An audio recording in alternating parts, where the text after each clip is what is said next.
The first dog was not born as a friend. It began as a threat. At the edge of an ice age fire, a few humans sat close together, wrapped in skins, holding spears and shaking hands. Beyond the flames, the dark was alive. Then the eyes appeared, yellow, low, silent. Wolves. They stood at the edge of the light, close enough to smell meat, far enough to survive the spear. They did not rush in. That was what made them frightening. They waited. The humans watched them back. Both sides were hungry. Both sides were afraid. Both sides were learning the same lesson. Distance meant survival. To those people, a wolf did not mean loyalty. It meant hunger, patience, and teeth. And yet, from that shadow came the first animal we ever called a friend. Tonight, somewhere in the modern world, a dog may sleep at the foot of a bed. It may hear a sound before its owner does. It may lift its head in the dark, listen for a moment, then settle back down. We name it. We trust it. We let it sleep near the people we love. But the ancestor of this animal did not come from comfort. It came from the wolf. And the wolf was not our friend. The wolf was a rival hunter, a scavenger, a threat near the camp. It moved in groups, read tracks, followed blood, and understood weakness. That is the paradox. The animal we feared in the dark became the animal we trust in the dark. One of the most dangerous shadows outside the fire eventually crossed into our homes. So the real question is not only where did dogs come from? The deeper question is this: how did fear become trust? Dogs were not created in a single moment. They were not invented by one ancient human who decided to tame a wolf. Dogs began when wolves and humans learned to stand closer to each other without killing each other. The first friendship was not an act of kindness. It was a truce repeated for thousands of years. Not close enough for love at first, just close enough for survival. A wolf came near the camp and did not attack. A human saw it and did not throw the spear. Again and again, the distance held. Over generations, that distance changed. The edge of the fire became a border, then a meeting place, then a memory. Fire changed the night. Before fire, darkness belonged almost completely to other animals, to claws, eyes, noses, and teeth. Humans had intelligence, hands, and tools. But in the dark, the human body was still soft. Fire gave ancient people a small kingdom of light. Inside it, they could cook meat, warm their bodies, sharpen stone, and keep the worst of the night away. But that circle of light did something no one intended. It did not only keep wolves out. It taught both species how close they could come. A human camp left traces: smoke, blood, marrow, skin, fat, bones left in the ash. To a wolf, this was not only danger, it was opportunity, but not every wolf could use it. A wolf that came too close, too fast, would be killed. A wolf that was too aggressive would be driven away. A wolf that was too fearful would never come near enough to benefit. The important wolves were different. They could wait. They could hold the distance, read human movement, and return when the danger passed. Those wolves had a small advantage. And in deep time, small advantages become behavior. We may never know the exact first moment, because there probably was no first moment. There was no single night when a wolf became a dog. There were only repeated nights. A wolf near the camp, a human choosing not to strike, bones left behind, fear held in place, hunger held in place. The gap narrowed by almost nothing, then by a little more. Over time, humans may have tolerated the wolves that caused less trouble. Those wolves may have cleaned the edges of camp. They may have warned of other animals moving in the dark. They may have followed hunters to remains no human nose could find. Humans had fire and tools. Wolves had senses humans lacked. Each carried what the other needed. This is what made the wolf different from most animals around the fire. The same traits that made it frightening also made it possible to understand. It lived in groups. It listened carefully. It knew warning, hunger, and family. A wolf could learn our patterns, and we could begin to read its own. Scavenging became tolerance. Tolerance became usefulness. Usefulness, slowly, became attachment. But a story this old cannot be seen clearly in one bone. The earliest history of dogs is difficult to read. A very early dog can look like a wolf. A young wolf can look like a primitive dog. DNA tells part of the story. Burials tell another. Scientists still debate exactly where and when the first dogs appeared. Some remains are clear enough to show dogs living close to people near the end of the Ice Age. Others remain in the gray zone between wolf and dog. By the time clear dog remains appear, the relationship may already have been old. Archaeology often catches a relationship after it has already begun, but the larger truth is clear. This bond began deep in the hunter-gatherer world, before farms, before cities, before written language. The first dogs were not born in barns. They belonged to the age of fires, caves, migrations, and winter camps.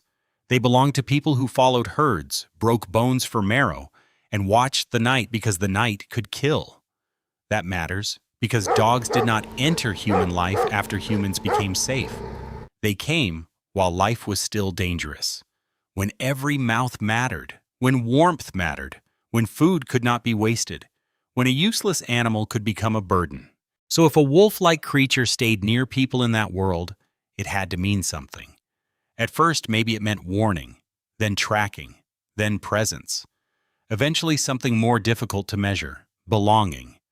Once that fragile closeness held, selection began to do its quiet work. Not every wolf changed. Most stayed wild. Most kept their old territories, their old fear, their old distance from human fire. But one branch moved differently. The animals that were too violent could not remain near people. The animals that were too fearful could not benefit from people. But the calmer ones, the more curious ones, the ones that could read a gesture and lower the threat, had a chance. Their bodies began to follow their behavior. Their faces softened. Their signals became easier to read. Their attention turned toward human hands, human voices, and human movement. A wolf survives by reading the world. A dog survives by reading us. That may be one of the great transformations in the human story. Because humans change too. With dogs beside them, people gained senses outside their own bodies. A nose that could read yesterday in the snow. Ears that could hear movement beyond the fire. A body that could run ahead. A warning system with a heartbeat. A dog could help track wounded animals. It could alert a camp before danger entered the light. It could stand between a human body and the dark. But the change was not only practical. Dogs may have widened the human circle of care. Before dogs, the deepest human bonds were mostly human. Family, band, kin, allies. With dogs, something crossed the species line. An animal entered the emotional life of human beings. Not as prey, not as a painted spirit, not as a threat outside the camp, but as a companion. That is a strange and powerful thing. To live with another species is to learn that intelligence does not always look like our own. Loyalty does not always speak. Love does not always need language. Still, every deep bond has a shadow. For the wolf that became the dog, something was gained, but something was also lost. A wild path narrowed. A future became tied to human need. The dog gained closeness, but also dependence. This friendship was never simple. It began with survival. It depended on use. And it became a bargain neither species fully chose. Then, somewhere in the long cold of prehistory, it became care. There is one detail that shows this relationship had moved beyond simple usefulness. Around 14,000 years ago, in what is now Bonn Oberkassel, Germany, people buried a dog with humans. Not near them, by accident. With them. The dog was young, still not fully grown. And researchers found signs that it had suffered serious illness during its short life. Think about what that means. In an Ice Age world, every choice had weight. Food mattered, warmth mattered, energy mattered. A sick animal was not useful in the obvious way. It may not have hunted well. It may not have guarded well. In any obvious way, it could not repay the care it received. And yet it seems to have lived through repeated sickness. The researchers could not see the care itself, but the bones suggest its trace. Someone may have given it water. Someone may have kept it warm. Someone may have let it stay near the fire when it could do nothing in return. That is not just domestication, that is care. A tool is kept while it works. A companion is kept when it suffers. At Bonn Oberkassel, we do not find a dog chasing prey or guarding a camp. We find a young animal buried with people, carrying evidence that humans may have cared for it when survival gave them little reason to do so. That detail changes the story. It tells us that by then, the animal from the edge of the fire had entered the human heart. The shadow had become someone worth mourning. Return to the first night. The fire is still small. The humans are still watching the dark. The wolves are still at the edge of the light. But now the scene means something different. That line between them was not only a boundary of fear, it was the beginning of a bridge. No one sitting by that Ice Age fire could have imagined collars, names, beds, bowls, or a dog waiting by a door. They only knew the night was dangerous. They only knew the eyes were there. Maybe one night nothing happened. No attack, no spear, and that was enough for the next night to become possible. That is how history often changes. Not with one grand decision, but with a moment repeated so many times that it becomes a relationship. Tonight, your dog may sleep in a quiet room far from snow, mammoths, and Ice Age fires. It may rest its head on the floor, against your hand, or at the foot of your bed. It does not know that its ancestors once stood beyond the flames, close enough to smell the meat, far enough to stay alive. It does not know this friendship began with hunger, fear, and patience. But its body still remembers.